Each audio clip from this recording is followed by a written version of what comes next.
your superstars are your first line.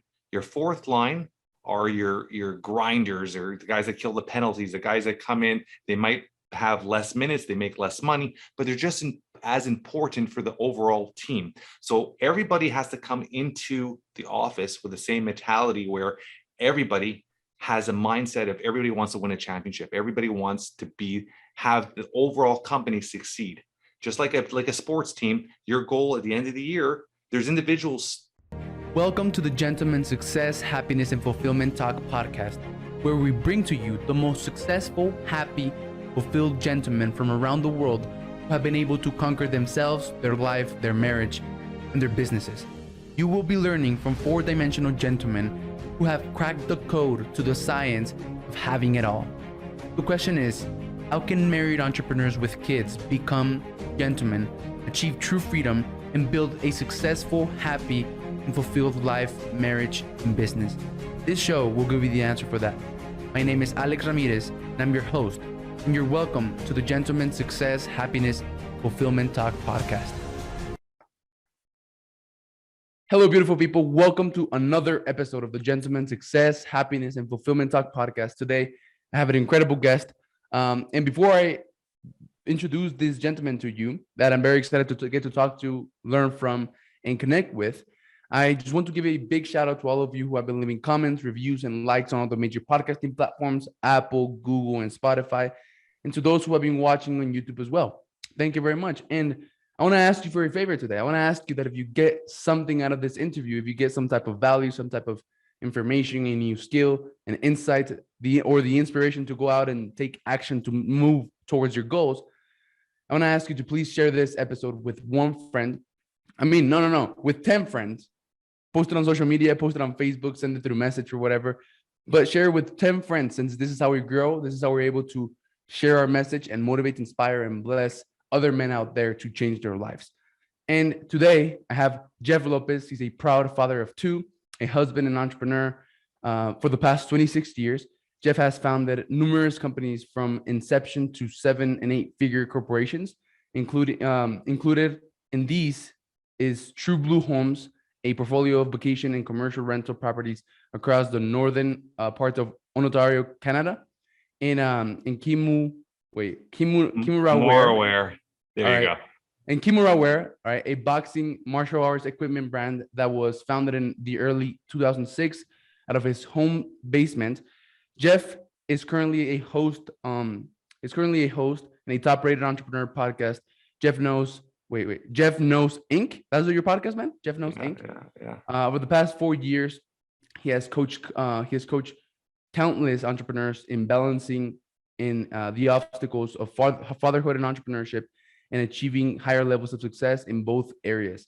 As fitness leadership college graduate and certified NLP master and life coach, as a best-selling author, Jeff has taken all his experience to help men change their lives. So you can see why I'm excited for this one. And thank you very much for being here, Jeff. And I really appreciate it, man. I appreciate, driving to the office on a Saturday.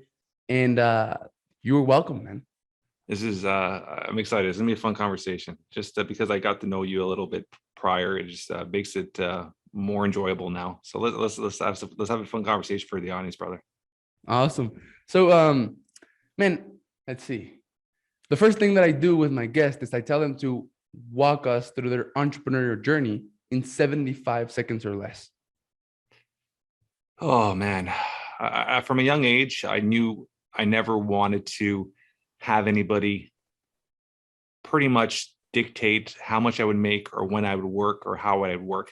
And I realized from a very young age that financial freedom, the meaning of it, and being able to financially have enough money to do what I want, when I want, how I want. And that was my journey from being an entrepreneur. At 17, I started my first little company. That ran for about a year and a half till I sold it.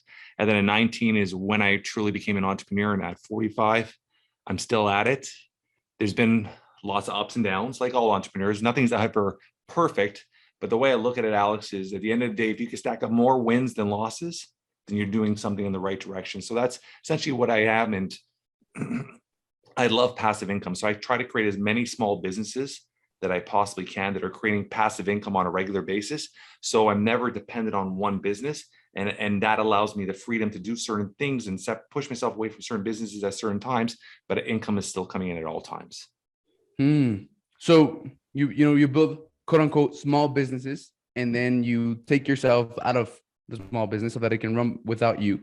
Yes. I always say you build a business, and the quicker you could fire yourself from the business, the better you are.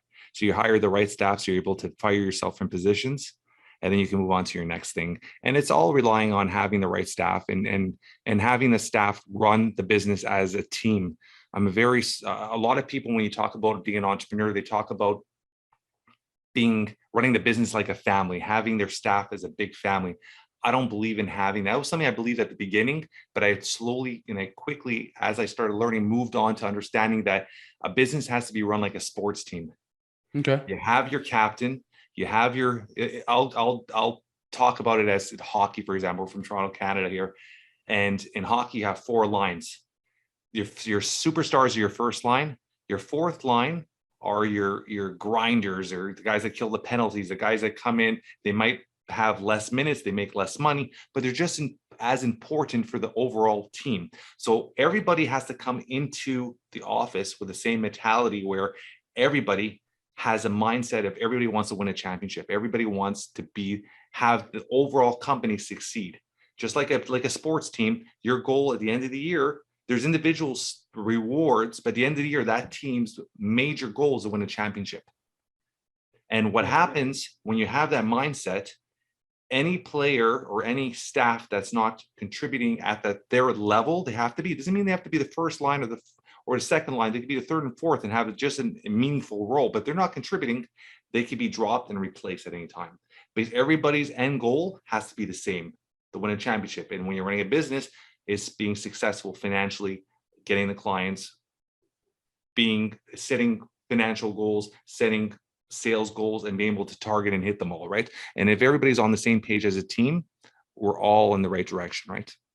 Got it. Yeah. So Ben, how do you give the rest of the team, right? In this case, business, the rest of the team and business, how do you give them the desire to win a championship? I mean, you have to treat people fairly, right? I mean, at the end of the day, when you're looking at a staff, everybody has to come to work and want to be there. It's the worst thing to go into an office or a warehouse or any type of work environment and looking at staff's faces and they don't want to be there. They have that look in their face where they're dreading to come to work. So you have to have that mindset where you're giving people the freedom that they can make their own decisions. You're showing the trust in them, but at the same time, you're rewarding them, whether it's financially, rewarding them with monthly goals, rewarding them. There's different options, right? You could reward them with shares in the company. You could reward them with bonuses. You have to make it that they feel that their work is valid, that you appreciate what they've done. And you have to have them, like my office here is an open loft. So everybody, even when I'm sitting there in my office, is outside the studio here, it's literally everybody's sitting together. It's the music's playing, it's a relaxed environment, everybody's talking. You have that relaxed.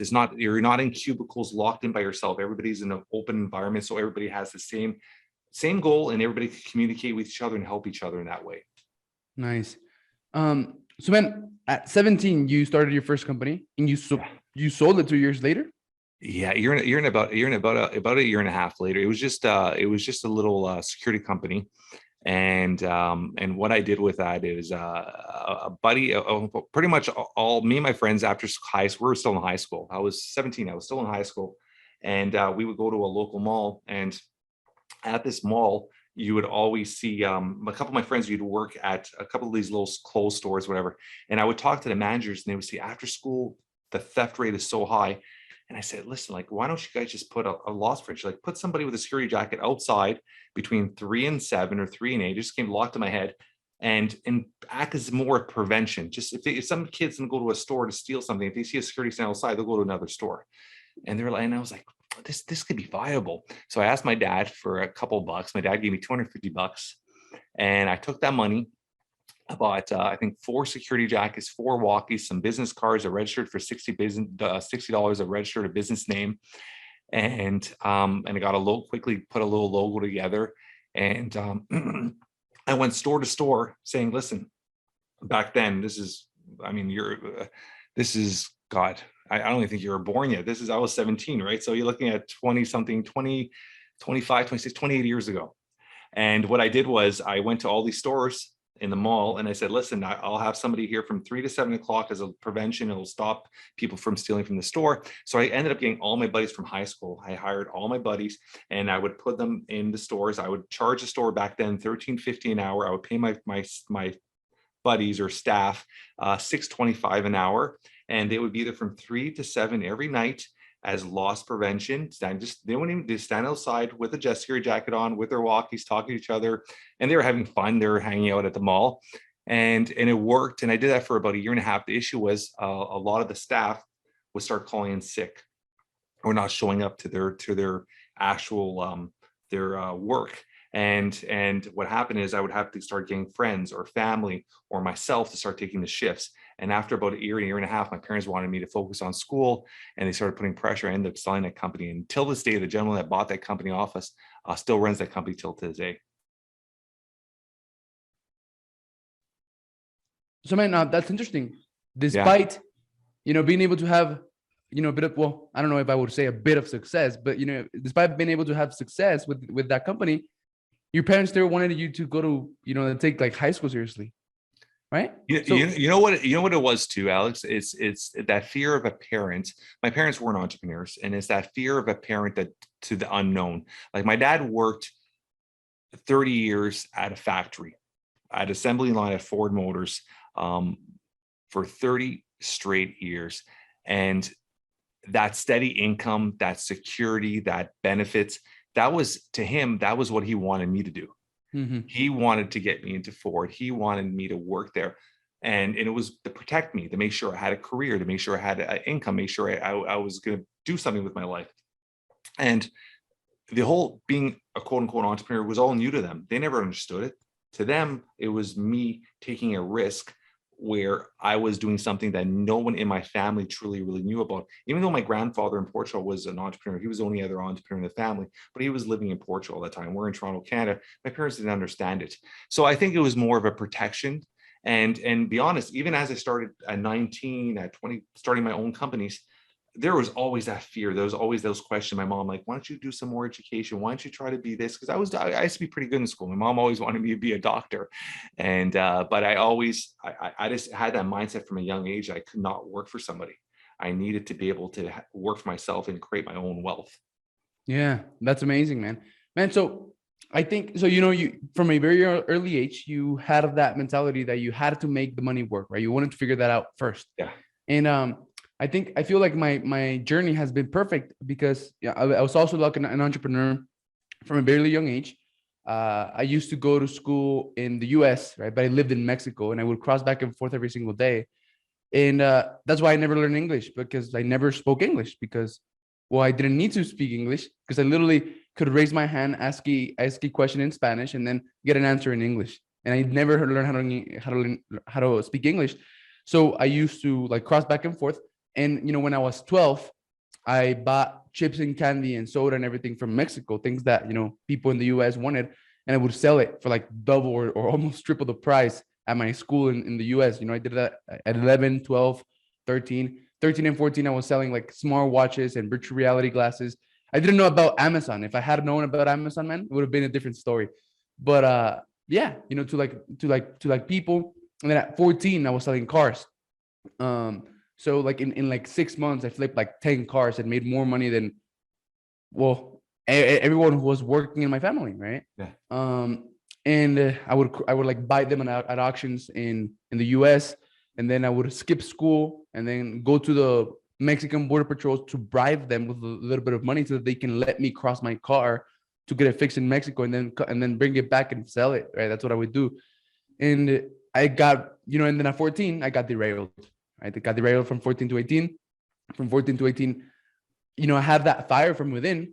I had that fire. I felt it. I always felt it. I always knew, right? I used to say since I was like very young that I was going to be like amazing. But then from 14 to 18, I got derailed. And then, everything that I told you with my daughter happened, and I got back on track. And it's been 3 years. And I feel like my journey has been great, because I've always had the money in mind as well. But for like the money is just starting to work right now. Like at the end of this year, I'm gonna have $1 million company, but it just started to work out this year. And like the past 2 years have been, not so well, financially. I've been able to invest a lot of money into myself, but that's basically all I did. Just like whatever money I did, I invested into myself. But I think so. Like the first 2 years, man, financially, I've been stuck, and I was forced to like get the success, happiness, and fulfillment from working on the other areas of my life. So I had to, get the happiness, the success, the fulfillment from working on myself, right? On my body, on learning how to love myself, from mastering myself emotionally, from learning how to become a good husband and father. And that's how I was forced, because the money wasn't working, right? And I was forced to get my success, happiness, and fulfillment the last 3 years from working on the other areas of my life. And finally, right now, when the money is finally working, it's just making everything greater. It's just magnifying who I am. And I believe that if I had made work the money from very early on, I would have gotten my sense of significance from that, and I would have doubled down on that, and I would have neglected every single area of my life. Myself, my family, and I everything. mean, I'm a strong believer, Alex, and everything happens for a purpose, right? There's a purpose for everything in your life. I mean, whether it's a lesson, whether that grief or pain, you're going to grow as an individual or a man from it.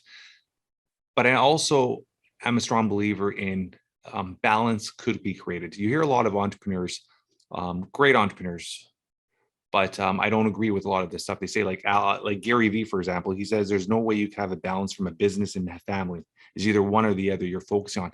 And I'm a strong believer that you could have a balance in both. I'm a strong believer that if you understand how to create, I call it non-negotiables in your life, you're creating non-negotiables. You're looking at your monthly schedule and you create non-negotiables. You actually lock in a certain time, whether it's 3 to 6 o'clock, that's your time with your children, or every week, twice a week, you're going to be on a date night with your wife or whatever. You're creating stuff into your schedule or non-negotiable, no matter what, that's not going to change in your schedule. And then you focus on the next things that are important, which is your business. And you focus on locking your schedule in there. If you look at a schedule, a lot of people say, I don't got time for this. I don't got time for that.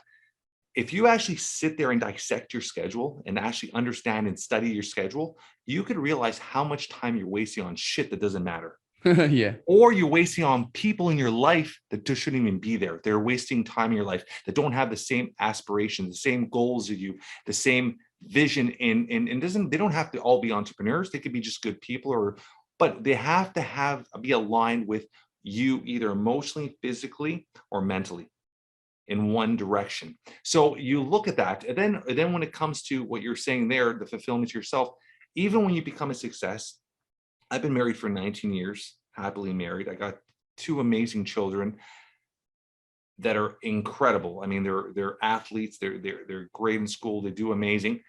But at the end of the day, I still fulfill myself first. Every single month, I make sure that like Oprah says, my cup is filled before everybody else's. So Exactly. if I'm not at my highest peak mentally, physically, spiritually, this morning I went to the gym, like you have to take, I woke up this morning and Saturday, I literally sat, I put the heater in the bathroom. I got a deep tub. I literally put Epsom salt. I chilled in there for about 45 minutes. I got up, Nice. ate a healthy breakfast, went to the gym, had a crazy workout, got home, did a quick little shower to freshen up, got here, and I came to our interview here. But you have to be able to fulfill yourself as well.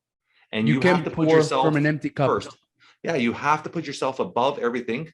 And then from everything else kind of filters in and falls in place right under. So always make sure you're at your peak. When you're at your peak, you can fulfill everybody. If you're trying to run and you're not focusing on taking care of your health, you're not taking care of yourself mentally, you're not taking yourself spiritually. And I'm spiritual, it doesn't have to be religion. It could be just taking time to mental clear yourself, taking a daily vacation.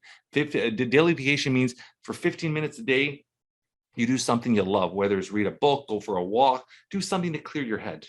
That could be spiritually for you, right? It could be yoga, it could be meditation, it could be just chilling out, watching TV and putting on something on TV that you like, watching sports. That's your time. As long as you find something that you could do for yourself every single day and give yourself almost that pleasure, that treat, that this is for myself, that's huge. And some people find that in working out. I love working out. I love going to the gym. So you have to find that placement of what is right for you. Fulfill your cup as much as you can. Like exactly you said, whatever pours over, it's going to be enough for everybody else always. Yeah. By the way, man, I love hot baths with Epsom salt. Sorry for the interruption. If you're an aspiring, established coach, course creator, author, and speaker, I want to extend an invitation to check out my free training on the podcast Cloak Track Framework by clicking on the link in the description of this podcast.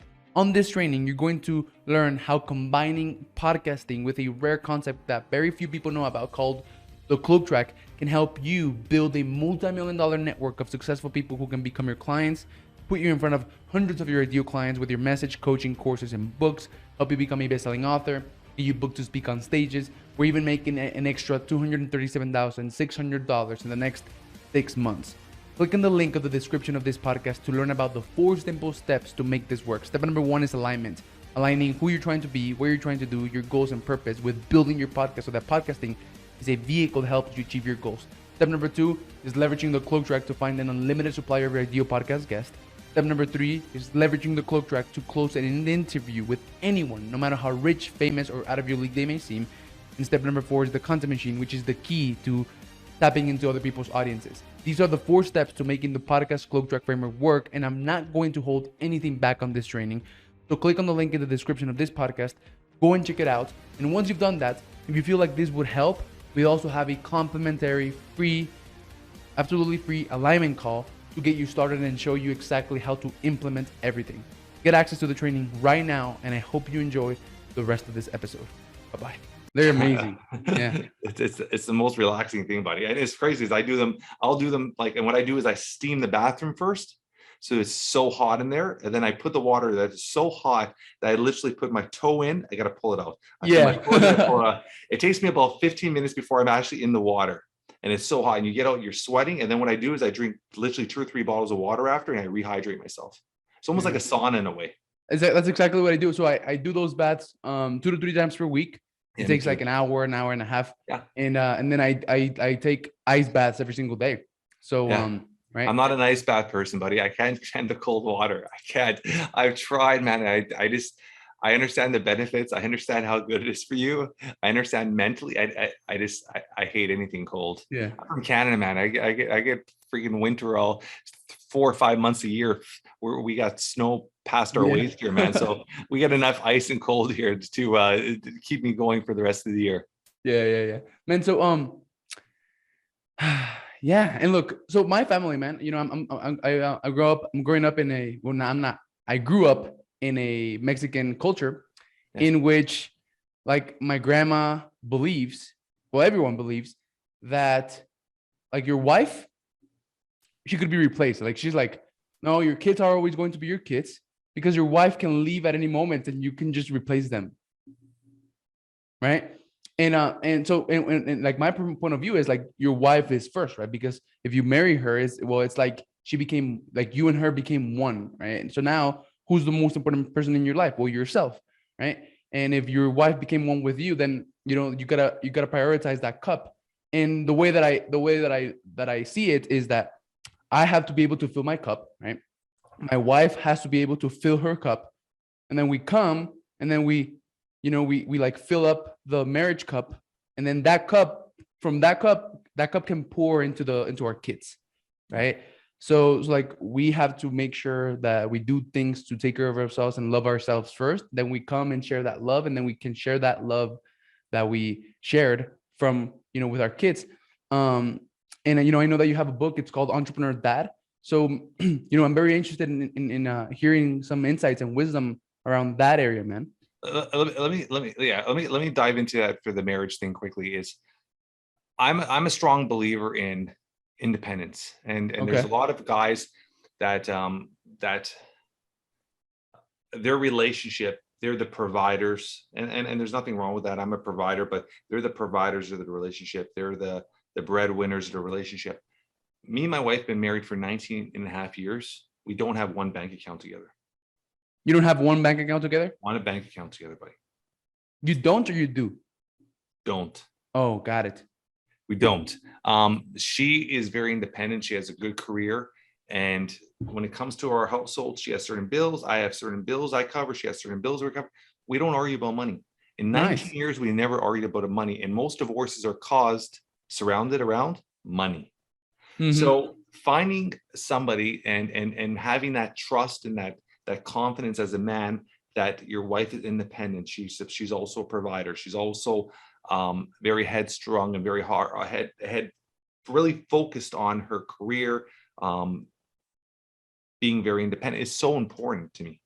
And I think that really, once you put that together and you have that understanding that you're both coming into the relationship as both providers, you're both parents, you're both equals. Like I've been, like I said, I've been married for 19 plus years. I make the bed every single day. I wash dishes just as much as my wife. I cook just as much as my wife. We have that understanding that we're always helping each other. It's almost like the sports team. If you miss it, I'll get it. If I can't pick up the kids, you'll pick up the kids. You have that relationship. And as long as you guys could really blend that together, it bonds and grows as a strong relationship that way. Yeah, man. So what most people do is, they're walking around like a big capital C, right? And they're like they feel like they're missing one part, right? And then what they're trying to do is finding someone else who fills them up, right? They're half orange or whatever, but Yeah. they're walking around like a capital C, and then they find someone who's also walking around like a capital C, who supposedly fills them up, right? Completes them, and then they come together and they become a codependent relationship, right? Instead of focusing on loving themselves and developing themselves and becoming a full circle themselves, and then finding someone who's also a full circle themselves, and then coming and like building an amazing team, right? That is able to move forward faster, longer, with more ease, instead of feeling lonely, and then finding someone that also feels lonely, and now having two people that feel lonely as well. Yeah. And another thing too is understanding that, like everything in life, whether it's a business, a relationship, you have to work at it. You're constantly working at it, Alex. And I think that's the biggest thing with why, I don't know how it is in Mexico or the US, the numbers, but in Canada, I think it's 3 out of every 5 marriages end up in divorce within the first 5 years. And there's a reason why the divorce rate is so high, whether entrepreneurs have a very high divorce rate. And the reason is people give up too easily. They don't put the work in. They think if I marry you, we should be naturally happy. They don't understand they got to put the work in. They don't understand they have to cherish that person and understand that person and put themselves in that person's perspective at different times. And once you start understanding that it is a constant work, it's this constant effort that has to be put for that relationship to keep on growing, because it's constantly growing. If you think you buy a plant and you're just going to put it there in the sun and it's going to be perfectly fine forever, you have to water it. You have to nurture it. You might have to give vitamins to it. You have to constantly nurture it and make sure that it's in the health of it is in well as well, right? So that's the same thing with a relationship. You need to make sure that the relationship is as healthy as possible at all times. And the thing I think people do is they become numb. They become numb in the relationship. What I mean by they become numb, they go to work, they wake up, they bring the kid, make breakfast, bring the kids to school, go to work, punch their clock, come home, have dinner, sit in front of the TV, go on their social media, start their day again. And there's no communication. And I think it's very important in a relationship to make sure that relationship lasts is you guys communicate. You turn to your wife or your girlfriend on a regular basis, say like, hey, how you doing? How's your day at work? Is there something you want to talk about or something you're going through? Asking questions, because most people, and I know myself with my wife, I'm extremely busy. I'm working crazy hours. I'm running around with my children all the time for dance and for baseball and for sports and working out. And if I didn't communicate with my wife on a regular basis, she would be like, Jeff's too busy. Jeff's too tired. I don't want to bother him with my problems. And her problems start accumulating, adding up to the point where she's either anxiety or she's depressed, or vice versa. He could be depressed. He could have anxiety. You need to be able to communicate on a regular basis to avoid all that stuff and help each other through processes, because there's different valleys. There's different moments in your relationship or in your cycle of life. There's downs and ups. So you got to make sure you guys are on the same page at all times. Yeah. And so the thing, that's awesome, right? Communication. So what happens, man, is that um most people look for someone that adds something to them, that other part of the sea. And, that could be that it's a relationship that is founded on conditional love at best, right? Because like if you get with someone who is a certain way, who adds something to you, well, that's really bad because like people are constantly changing, right? And then so you grow, like you come together and you're constantly changing, and all of a sudden in a couple of years you're not with the same person that you were when you started, right? And so that's why like communication is so important, because like everyone, like people are growing, people are changing. And if you got with someone because, well, they added something to you, or like they were a certain way, well, that's a codependent relationship, and it's unconditional love at first, and in a couple of changes they're going to change, and you're not going to even know who that person was, right? Yeah.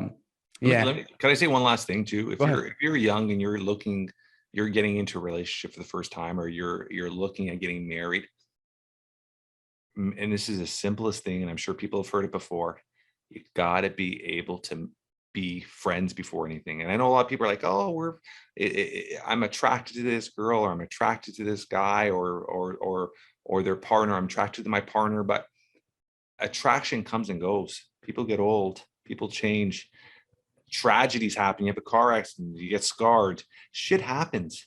Yeah. If you do not have a friendship, and when I'm talking about friendship, being able to just sit down and just laugh together, sit down and have a conversation together, sit down and enjoy just talking together, everything else fizzles away over time, Alex. Everything fizzles away over time. You need to have that from the beginning, and you got to cherish that, because that is the biggest aspect of keeping a relationship going, is being able to have your best friend with you at all times. Yeah. Yeah, that's great, man.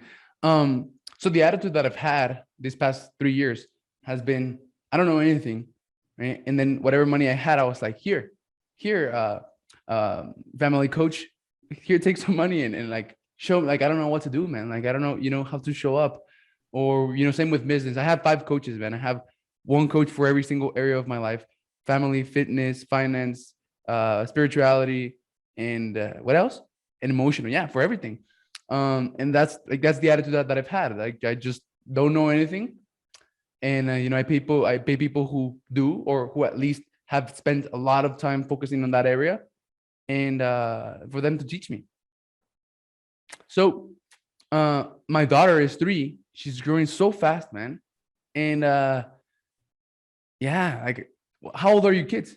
My daughter on this past Monday just turned 16. 16. Damn. So you look 16. My son just turned 14. And it's been this incredible journey. And one thing, I'm just going to bring this up quickly. My son was a big trigger point in my success as an entrepreneur. He's the reason I dove into the real estate space. And okay. We're at the point where now we try to pick up a new piece of property once a year. We're up to 9 properties. We had 10, we just sold one. And we focus on vacation and commercial rentals. And the reason why I did that was, when my son was born, very similar to your daughter, he was a premature baby, but he had lots of complications.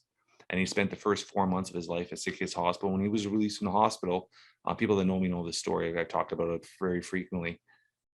He was diagnosed with CP, cerebral palsy, and he was, the doctor said he would be most likely confined, because his damage to his brain and a lot of his organs, he would be most likely confined to a wheelchair. And he became my obsession. And my son became my ultimate obsession, where I looked at my wife, and my biggest fear at that moment, 14 years ago, a little over 14 years ago, was I did not want to wake up one day when being 55 or 60 years old and look at my son in his 20s and think in my head, I didn't give him every single opportunity to succeed. So I turned at that moment and I said, I'm going to do everything I possibly can to change his outcome or his circumstances. And that is what I did. And for 12 years, the first 12 years of his life, I literally went through every type of therapy. I went through every type of working out, every type of nutrition, every type of supplementation. We went through everything as we possibly can. And through the process, we went from possible wheelchair to AFO. He was wearing braces up to his knees, started walking, to we set a goal and we put all these these plaques and these pictures on his bedroom wall, and said by his 12th birthday, we wanted to run a marathon together. And by his 12th birthday, by 12 years old, by his 12th birthday, he was out of braces. The day before his 13th birthday, we ran our first marathon together. And my son is a complete fitness fanatic. He's a little baseball star. And we've altered his path through fitness, nutrition, diet, supplementation, and therapy. And he was the goal. And because why I'm talking about the real estate is I looked at my son and I didn't know his outcome because of his damage of his brain, because of all his damages to his 6 of his organs. I didn't know his outcome. And in my head, I wanted him to be financially free and not have to worry about ever working if he didn't have the capability of. Now we've learned he will have someone, if not a full normal life. So I literally started investing in real estate, and I created all these passive incomes. So my kids, if something were to happen to me, would have all this prepaid real estate with all of them bringing passive income. And that's kind of my drive. And it really drove me to work at a different level, to succeed and create as much wealth as possible to be able to buy all these properties. So that is, my kids are everything to me. I mean, if you go to IG, I'm more or less on IG. You'll see both my kids are my workout partners. We go to the gym together almost every day.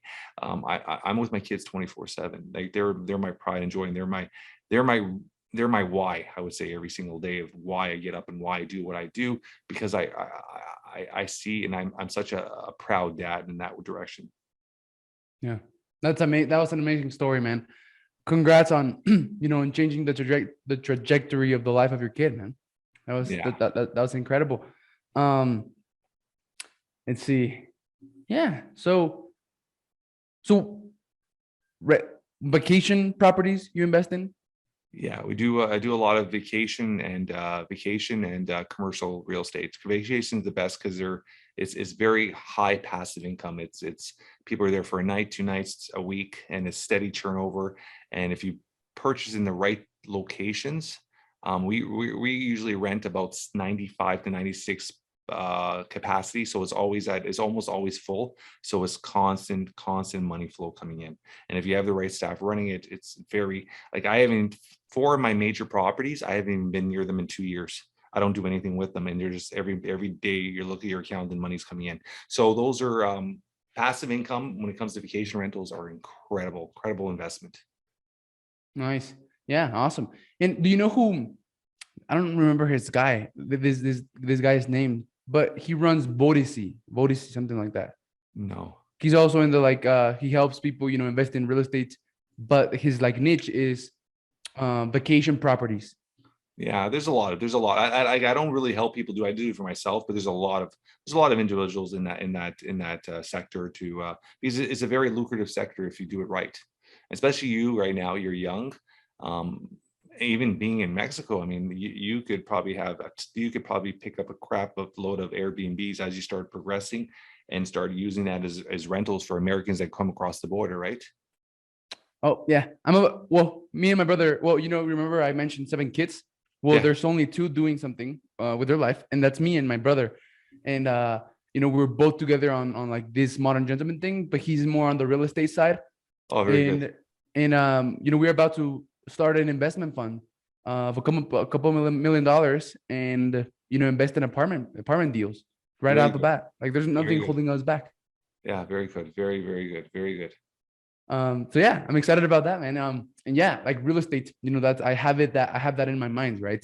Yeah, when you're looking at wealth, I mean, you could have many successful businesses, but to me, I'm a strong believer where I've always wanted to see where my money is. I want a physical asset. I want to be able to see it, touch it, and know that it's there, and know that it's the value of it.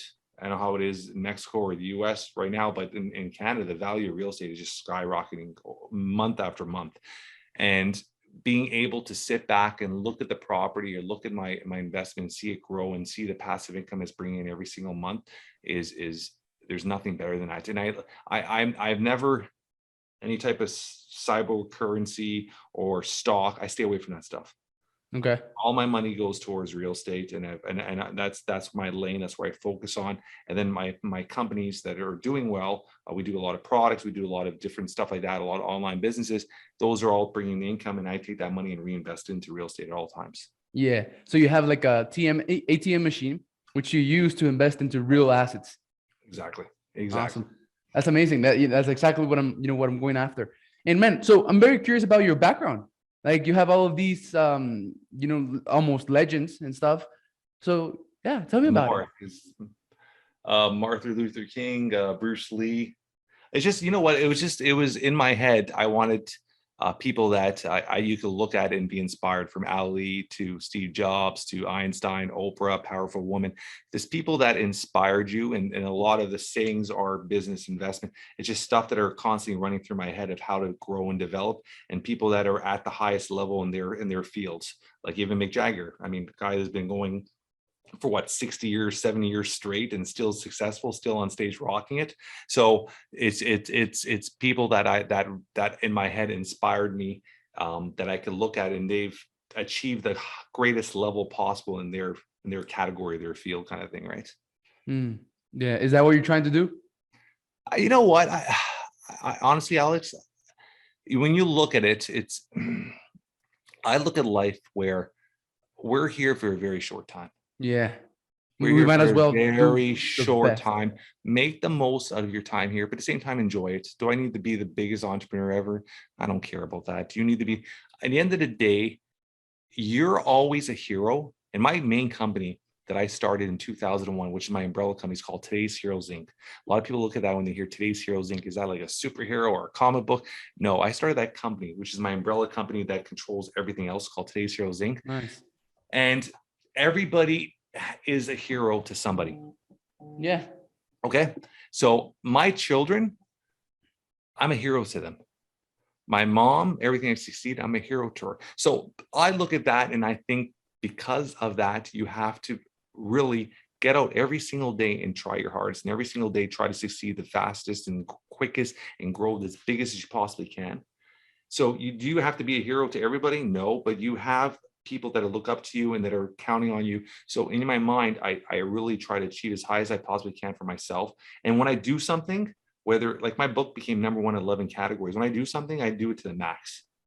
Our podcast has hit top 5 for months and months. We've done over 2 million downloads in the last 12 months. Everything I do, I try to do to the max. But at the same time, too, I stay in my lane. I learn, I grow, I develop. But I really, really try to do everything to the max. And wherever it takes me, it takes me. I don't really have expectations to be the greatest at anything. Or attachment. Yeah, exactly. Exactly. And that's a great thing you actually said, attachments, because I don't attach myself to anything. I'm the type of person where I can have a $3,000 watch. If it breaks, it's a physical thing. I don't give a shit about it. If I have a car that I'll drive thing to the ground, I don't care. I don't attach myself to physical items. I attach myself to humans. And I want to have a circle of good people around me that are going to support me. And when I'm celebrating at my highest, they're celebrating with me. They're not jealous of me. Nice. And when Yeah. I'm at my lowest, they're there to bring me up. As long as you surround yourself with the right people. And at 45, I've kind of learned that. And it's taken a long time to learn that. Because sometimes you want to be around people that you think are going to have the same mindset as you. But at the end of the day, they're either jealous, they're competing against you, they're never supportive of you. So I want to be around people that I could support and grow with. And at the same time, too, they're there to support and grow with me all the way through the process as well. Yeah, that was great, man, because like I do want to, I have this feeling that I'm going to be a legend, and I am going to like start this world movement helping men become modern gentlemen. And I am probably going to be like this, big entrepreneur, but like I'm not attached to it. Like I don't need that. I'm probably going to get there because of like how young I am and because of like my characteristics and my qualities and my traits. So I'm pretty sure that Can I say something? Can I say one thing to you? Go ahead. One thing, I had a conversation with somebody yesterday, and how you word certain things format how you're going to get there. And a few words you keep saying there is, I think I'm going to be there. I want to. You should be talking in the direction where you're already in your head. You're already there. Okay. You understand? I got there. Like, I'll give you an example. Like it's called reframing, right? It's part of NLP. Like when I hear a lot of dads who say like, okay, I got to go pick up my kids now. You get to pick up your kids. Or I got to be home for dinner. No, you get to be home for dinner. When I started writing that book, I didn't say I'm going to write a book that I want to be #1. I said, I'm going to write a book that's #1 already. I'm going to be the top podcast in Canada. I'm going to, you know what I'm saying? When I started the martial art company 16 years ago, there was 5 competitors, 5 giants in Canada that control that industry. And I looked at my staff, and my staff, most of them have been with me for years and years. One has been with me 11 years. And I looked at all the staff, and I looked at my family, and I said, see those 5 competitors? I will be ahead of them all within a 5-year period. And within 3.5 years, we're ahead of them all. So in my mindset, you have to put yourself visually, mentally already there. And how you reframe your words. So don't say you're going to be the biggest gentleman or you're going to teach. You are there already. You're just on your path. No one knows it yet. You're there already, buddy. No one knows it yet. I know it. Okay. Sometimes and let the world know it. Yeah, let the world know it. Exactly. You're right. So the other day, man, I said that, right? I went to my family reunion. We got together, and I was like, God talked to me this morning, and he said that I am a legend, right? And then my uncle got up, and he, started yelling at me, and he started saying, "No, you're nothing. You're just a fucking 21-year-old like a legend." And he started naming names, right? Like the guy that went to the moon and like other presidents. They're legends. You're nothing. You're trash. That's basically what he said to me. And then he told me that I was not humble and that I was arrogant. And then I said, "Uncle, like the only person that is not being humble and that is being arrogant here is you." And then he left the party, right? And like that's literally how me claiming what I am got him, man, right? And like I've grown, I grew up having that, right? Like one of my limiting beliefs that I had to go through is not shining. So like whenever you like embraced who you are, your light was like turned off, right? So like for example, I'm in shape. So like if I take my shirt off, I'm shredded right now. And like if I did that, close to my family, my grandma would tell me, "Hey," like I've been shredded since I was like 12 years old. And if I ever was without my shirt, my grandma would tell me, "Hey, put your shirt off. You make other people feel bad," right? So shining your light was bad, right? And I grew up with that limited belief. Or if I talk about money, hey, don't talk about money because other people don't do that kind of money. Like, shut up. You make people feel bad, right? So like shining your light. It's funny that my wife is a very simple person. My wife has that mindset, Alex, where if today, she says this all the time, if today hasn't changed, it's a good day. That's her mindset, where that means nothing bad has happened. Okay. And she's a very simple person. She's very grounded. And I'm the opposite. I'm the high achiever, always trying to get the next level. And you are always going to have, no matter how far you get, if you don't have people that are trying to bring you down or hate you, you're not doing something right. That's exactly. That's the first thing. Yeah. Second, people's words have zero meaning unless you allow it to have a meaning. If somebody says, "Alex, you suck," and you turn around and say, "I don't suck," you've allowed them to win already. Because now you are allowing their words to affect how you feel or how you control. So my mindset is anybody in my world or anybody around me that uses words to try to bring me down, they're the ones that are miserable. They're the ones that are so hateful of their life that they have to do what they can to bring everybody else down around them. So when they hear that, I look at that and I smile and say, "Thanks for that. I'm okay with myself. I'm proud of myself. I don't give a shit what you say," and have that mindset. And as long as you can really learn how to hone in and just control how people's words are just words. They don't mean shit. And if you have a vision and a focus, you're going to get there. When I started the Kimura Wear 16 years ago, about 3-4 months before then, I made some samples of some MMA shorts. And I had around a whole bunch of friends and family, and I was showing people saying, "Hey, I'm going to start this new company." Everybody knew I was an entrepreneur. I already ran gyms. I already had all these other businesses. And people are like, "Oh, no one's going to you can't make money in apparel, and you can't make money in this company and all this stuff." And everybody was kind of like shutting it down. That lit a fire under my ass. I was like, okay, now I not only have to prove it to myself, I want to just shut everybody up. Yeah. And that's that mindset is when there's doubters or haters, that's a good thing because you're in the right direction, you're doing something good. And second, use that as fuel, man. Use that as fuel to shut everybody up and just prove everybody when you're at the top, you're looking down and be like, "Who's up here now, bitches?" And you have to have that mindset, right? Yeah. Awesome, man. Yeah, I loved it. So then I'm building a world movement on helping men become modern gentlemen. And I'm currently in the journey to becoming like a modern legend of entrepreneurship. And but I'm not attached. Like I'm not trying to do that to prove that I'm good enough, Yeah. right? Like most entrepreneurs, they want to get to somewhere because they think that when they get there, they'll be happy or they'll have fulfillment or they'll be successful. But then they climb the mountain, and then when they get to the mountain, they're like wanting to throw themselves off the mountain because that wasn't the mountain that they wanted to climb in the first place. So like I'm not trying to get there because I think that when I get there, I'll be happy. Like I'm happy right now, and if I don't get there, I'll keep on being happy right now, right? Yeah. And I just want to get there because that's like my potential. Yeah, it's that mindset. I think it's Robert Patterson that says this. I think it's I heard this somewhere where as an entrepreneur, you're going to climb a mountain. When you get to the top, guess what? You're going to look above and there's another mountain to climb. Yeah. When you get to there's another mountain to climb. There's always mountains to climb. There's always different ventures. There's always different things. As an entrepreneur, if you're a natural entrepreneur, and I just I listen to you, I know you are, there's always going to be the next venture.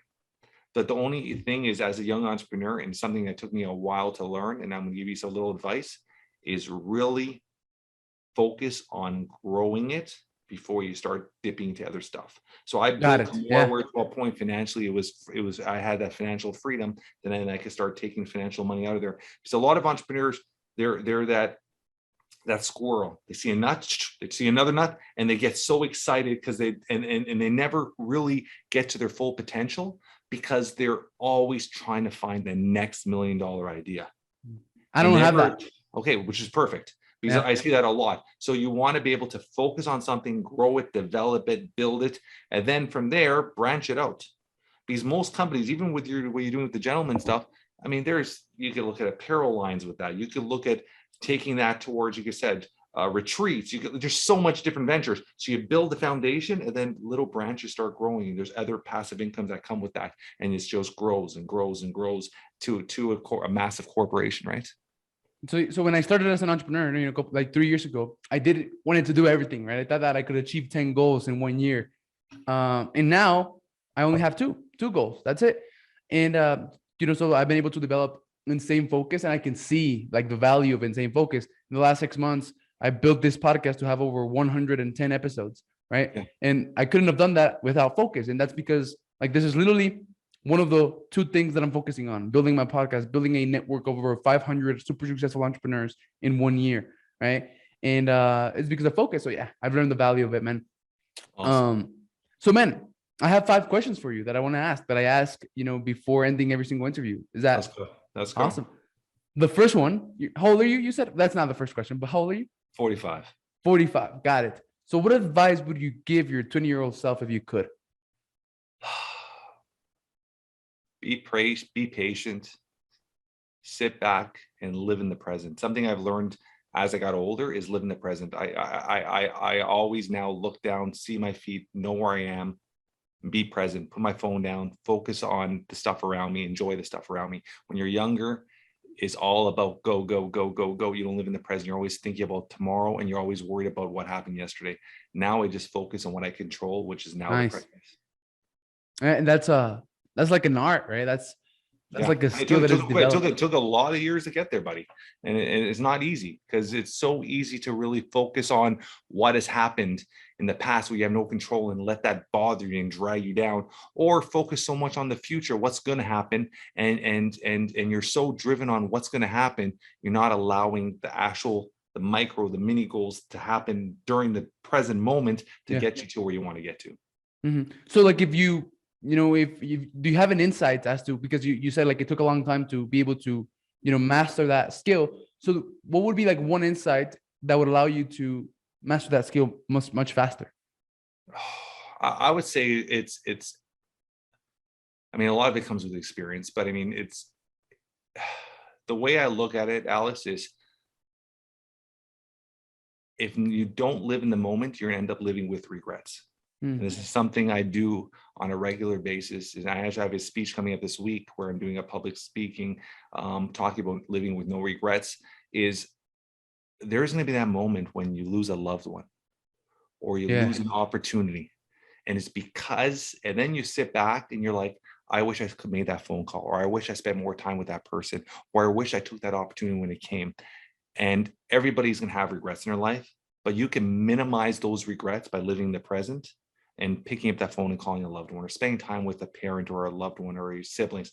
So my mindset is living with no regrets, and how you live with no regrets is living the present. If you have something you want to do, do it. If you want to race a car, go race a car. You want to go play golf, go play golf. Live in the present, live to the fullest, because you just never know what tomorrow brings. Yeah. And naturally, that's so hard, because naturally, like, humans are designed to see like what's like to focus on the next step ahead of them, right? And then when they get there, they're focused on the next step ahead of them, right? And most humans live their life. Oh, there's nothing wrong with goal setting. I'm a strong believer in goal setting and setting long-term and mid-term and short-term goals. But none of these goals could ever be achieved without the domino effect. What I mean by the domino effect is, if you're setting a massive goal, you got to break that goal into so many different categories. And then when you break that goal into so many different categories, I want to start a business, but now there's micro, living in the present. How am I going to start that process? Okay, I'm going to reach out to an accountant and register a corporation. I'm going to start outsourcing. Like, you start with your micro, and the same with the relationship, same with friends. You have to live in the present. And also, as a parent, there's a stat out there that says, I think it's 85 or 90% of the face time you're going to have with your children is before the age of 18.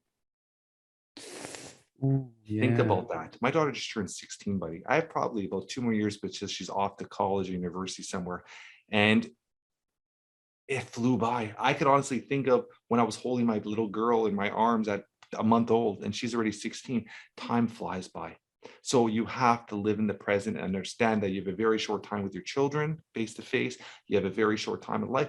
I just a couple weeks ago lost a close friend, 40, just turned 48, 47, just turned 48. Just passed away with a heart attack, left a 4, a 9, and a 14-year-old children behind. Damn. Life is short, Alex. You never know when your time is coming. So live in the present. Nice. Awesome. Mindset. So what is one mindset shift that you've had that you can share with us that you think has contributed to your success? It's one that I shared with you. It's reframing how you use and look at words in your vocabulary. It's not, I got to get home to have dinner. I got to go to the grocery store to buy. It's, I get to go. We're so fortunate in this world. We're so lucky. Now you think of the millions and millions of people that die every day and that are born every day. You're lucky to be present right now. Reshift how you look at every single thing you do in your life just by changing how the words come out of your mouth. It's not like I gotta have that mindset of, oh my God, I gotta come on a Saturday to the studio. I gotta drive for 30 minutes. No, I get to come here. I get to meet you. I get to have a conversation with you. It's reframing how you look at certain things. It's understanding that things, you're late, and I could have been the asshole and be like, oh no, it's life happens, shit happens. Just reframing how you word certain things and how you look at certain things makes everything so much more beautiful of a place to live in, right? Awesome. I'm gonna take that to heart, man. And I'm gonna be, aware of the words that I use. I'm already pretty aware, but I'm gonna put more aware, even more awareness. Yeah. Mindset map. So do you have any advice for people who may lack or need clarity for their life? You gotta wake up every single day and do what you love and spend time with people that fulfill you and people that you're able to fulfill. Nice. And when you're mapping out your life, I mean, life is so unpredictable. So you can map it all you want, and you could walk out today, jump in the car, and have a car accident. You never know what is going to happen every single day. So mapping your life to the best of your ability, but mapping in the way that you could wake up every single day and put a smile on your face. It's not Monday, I got to go to work, or it's not like Friday, I get to relax. No, it's Monday, Friday, Saturday, Sunday. You should be waking up every single day with a smile on your face and a purpose, that whether it's business, family, friends, whatever you're doing, hobbies, you got a smile on your face. You're doing it because you love to do it. If you don't love to do it, stop doing it. If you have people in your life that are freaking year round and you're just pissed off every time you're around, cut them out of your life, whether they're family, whether they're friends. Who gives a shit? Life is short. Be around people that you want to be around. Awesome. Mindset map, motion. So what is one habit that you have, Jeff, that has contributed to your success, that you feel like has contributed to your success? Working out. When we talk about motion, just moving your body. I mean, that's the easiest way to look at it. I'm a strong believer in taking care of yourself. We talked about this, filling your cup up to the max, taking care of yourself before anything else. So every single day, whether we talked about taking Epsom salt baths, or going for nice long walks, or working out, or doing something physically activity, it's essentially taking care of yourself to wake up every day and be optimized to your highest potential. I think that is the most important, whether you're an entrepreneur, whether you're working a 9-to-5 job, whether you're retired, you have to be optimized to your fullest so you make the most of this beautiful world we live in. Awesome. Yeah, that's great, man. The last one is measure. So what do you think about measuring and tracking? I'm a strong believer in that towards anything, whether you're looking at your physical goals, whether working out, whether you're looking at your business. I'm always tracking my success. I'm always tracking my past. I'm always tracking, setting. When I look at my past, I always, when it comes to business, financials, or goal setting, or buying new properties, I always look at the past, and I really use those metrics to where I want to get to. And I'm always trying. I think metrics are very important because it really gives you an understanding of how you could improve, what areas you could improve on a regular basis, whether it's physically, whether it's a relationship. Like the last 3 months, my relationship has gone wrong. Like, let's sit back and really track out, like, what is going on? Am I spending less time at home? Am I giving my wife not enough attention? Am I being an asshole? Like, what is causing our relationship not to think? My business up and down. Let's track the metrics. What has happened, and why did we succeed more in 2019, 2020? Figure out what has happened or what is going on to be able to track it and really measure it properly to succeed in the future, right? 100%. So, man, your book, Entrepreneur Dad, right? Your podcast, Jeff Knows, you have it right there under your mic. And then you got a lot of stuff going on. So, if people really liked what Jeff Lopes is all about, where can they go and find more of you, man? I'm on all social media platforms. I have a website, Jeffrey, which is my full name, JeffreyLopes.com. Or I'm more present on IG. I answer pretty much all my messages on IG, on Instagram, and it's at Jeff Lopes, JeffLopes. You can follow me there, reach out, DM me if you have any questions, or you can follow us on our YouTube channel, which is growing pretty rapidly. We're pretty close to hitting 20,000 subscribers, and it's we've been at it for about 9 months, and it's at same thing, Jeff Lopes. You'll find me on YouTube as well. Awesome. Well, we'll put all of that info, man, all of your socials, your YouTube, and your website, wherever this appears. And it's been great. Thank you very much for being so patient with me, even though I was late, awesome, man. buddy. No, this is good, brother. This has been a fun experience, and I love seeing young entrepreneurs do what you're doing. So all the success for you, and anything I could do to help you in your path, let me know, and I'd be more than happy to help you. Awesome. Well, thank you. And let's stay connected, and I'll see you later, man. Thank you, brother. Thank you for watching the Gentleman's Success, Happiness, and Fulfillment Talk podcast. If you enjoyed this episode, share it with one friend, leave us a comment, and let us know. 99% of people never leave a review or comment, but we love and are very thankful with the 1% of you who do. If there's something or someone you want to see on this podcast, send me a message on Instagram at Alex_Ramirez1020 and let me know. As a thank you for that, I have an amazing surprise for each and every one of you who does take the time to leave us a comment or review on YouTube or one of the major podcasting platforms